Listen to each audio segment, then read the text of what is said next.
जब भारतीय जनता पार्टी ने मजबूती से अपनी उपस्थिति दर्ज की बंगाल में और लोकसभा में अच्छी स्थिति रही, उस समय से बेचैनी हमारे मान्यवर श्रीमती ममता बनर्जी जी का है। चूँकि हिंसा की सहारा से अब इसके पहले की हुकूमत चलती रही है सीपीएम की, वही पैटर्न पर ममता जी शासन चलाना चाह रही है। मैं आग्रह करता महामहिम राज्यपाल जी से कि इसकी समीक्षा की जाए और ज़रूरत पड़े तो पश्चिम बंगाल में प्रेसिडेंट रूल लगाना चाहिए। राष्ट्रपति शासन का पूरा केस है ये घटना। नमस्कार, मेरा नाम केशव कुमार झा है और आप लाइव सीरीज देख रहे हैं। जिस तरह से कल बंगाल में भारतीय जनता पार्टी के राष्ट्रीय अध्यक्ष जेपी नड्डा पर जो कार्यकर्ता थे टीएमसी के द्वारा हमला किया गया, देश भर में इसकी निंदा की जा रही है। इस वक्त हमारे साथ बातचीत करने के लिए बिहार सरकार के पूर्व मंत्री और भाजपा के वरिष्ठ नेता महाचंद्र सिंह जी है। इनसे बातचीत करते हैं। सर, आप लोगों के पार्टी के राष्ट्रीय अध्यक्ष पर कल पथराव किया गया बंगाल में, क्या आपको लग रहा है कि लोकतांत्रिक तरीके से अगर कहीं चुनाव होता है तो इस तरह की घटना को अंजाम दिया जाए? देखिए, विश्व की सबसे बड़ी पार्टी भारतीय जनता पार्टी है और उसके राष्ट्रीय अध्यक्ष माननीय नड्डा साहब हैं, और जो पार्टी समर्पण भाव से देश की सेवा में है और करीब करीब पूरे देश पर कब्जा है भारतीय जनता पार्टी की हुकूमत की। माननीय नरेंद्र मोदी जी का जो नेतृत्व है विश्व स्तरीय है, उसका असर है उस दल पर। जिस ढंग की सोची समझी साजिश के तहत अटैक हुआ, यूँ तो छिटपुट घटनाएं जब भारतीय जनता पार्टी ने मजबूती से अपनी उपस्थिति दर्ज की बंगाल में और लोकसभा में अच्छी स्थिति रही, उस समय से बेचैनी हमारे मान्यवर श्रीमती ममता बनर्जी जी का है। ममता बनर्जी कार्यकर्ता थी और किसी ढंग से उन्होंने सत्ता हासिल किया। जो एक्टिविटीज़ थी वहाँ सीपीएम की, मारपीट की राजनीति किया, लगता है कि उसका छाप ममता बनर्जी पर पड़ा है और मारपीट की राजनीति में इनको भरोसा हो गया है। चूँकि हमारे माननीय नड्डा जी पर अटैक नहीं हुआ है, ये लोकतंत्र पर अटैक हुआ है। मैं कड़े शब्दों में निंदा करता हूँ और इसकी भर्त्सना करता हूँ इस गंभीर घटना की, और निश्चित रूप से हमें लगता है कि देश इसकी भर्त्सना कर रहा है। ये अटैक नहीं हुआ, ये पॉलिटिकल अटैक इसको नहीं कहेंगे, ये तो है जानलेवा हमला। बड़े बड़े ढेपे चले हैं।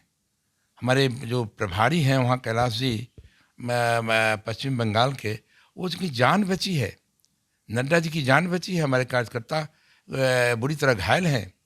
ये घटना कहीं भी माफ़ न करने लायक नहीं है। लोकतंत्र में ममता जी को माफ़ी नहीं मिल सकती है। ये सत्य है कि उनका रास्ता साफ है, सत्ता से उनको हटना है। भारतीय जनता पार्टी का जो टारगेट है 200 सीटें, निश्चित रूप से इस घटना ने और बल दे दिया। 200 से अधिक सीटें निश्चित से भारतीय जनता पार्टी को आने वाले विधानसभा के चुनाव में मिलेगा। हम सब भी कैंप करेंगे। हमारे बिहार क्या आपको लग रहा है कि ममता बनर्जी चुनाव जीतने के लिए हिंसा की सहारा ले रही है? चूँकि हिंसा की सहारा से अब इसके पहले की हुकूमत चलती रही है सीपीएम की, वही पैटर्न पर ममता जी शासन चलाना चाह रही है और सत्ता में रहना चाहती है। लेकिन लोकतंत्र में ऐसी हिंसक घटनाओं की कोई जगह नहीं है, इसलिए पूरा देश कंडेम कर रहा है इस घटना का। और मैं समझता हूँ कि ये जानलेवा हमला पर गंभीरता से विचार करना चाहिए हमारे भारत सरकार को भी, और वहाँ के राज्यपाल को भी गंभीरता से विचार करना चाहिए। मैं तो कहूँगा कि इस घटना, चूँकि ये लोग चुनावी माहौल और गरमाने वाला है, हम सब भी जाएंगे। हमारे बिहार के भी लोग, हमारा 67 सीटें ऐसी है वहाँ पश्चिम बंगाल में जहाँ बिहार के लोग अधिकतर हैं, जहाँ हार जीत में उनकी भूमिका रहती है। हम सब भी जाएंगे। तो दिल दिमाग में आती है बात, कब किस पर अटैक करा देगी ये।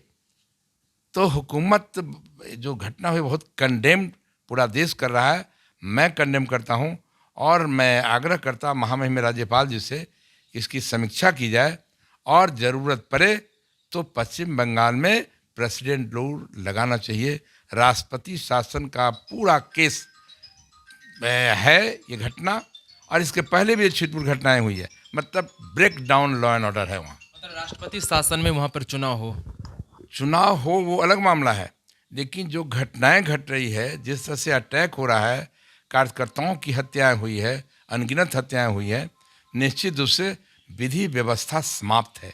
और इसी के विधि व्यवस्था जहाँ समाप्त होता है, ब्रेक डाउन हो जाता है, वैसे स्थिति में महामहिम में राज्यपाल की भूमिका होती है और उसमें गहराई से विचार महामहिम राज्यपाल को करना चाहिए, क्योंकि break down of law and order है वहाँ। ऐसी स्थिति में प्रेसिडेंट रूल निश्चित रूप से लागू करना चाहिए। राष्ट्रपति शासन के तहत ही वहाँ पर आना जाना अन्य पॉलिटिकल पार्टी वहाँ सोच सकती है, जो परिस्थिति बन गई है। क्योंकि चुनाव में हर पॉलिटिकल पार्टी का हक है, लोकतांत्रिक व्यवस्था में अपनी बात कहने का छूट है। तो भारतीय जनता पार्टी भी कहेगी, कांग्रेस भी कहेगी, अन्य दल भी कहेंगे, और उसमें ममता बनर्जी इस तरह से हिंसा का सहारा लेकर यदि चुनाव में आएगी तो बड़ा नुकसान होगा। और मैं समझता हूँ कि बहुत तेज़ी से उनके जाने की क्रम शुरू हो गई है। साफ तौर से बंगाल में ममता बनर्जी चुनाव जीतने के लिए हिंसा की सहारा ले रही है। दिल्ली से केशव झा की रिपोर्ट, लाइव सीरीज मीडिया के लिए।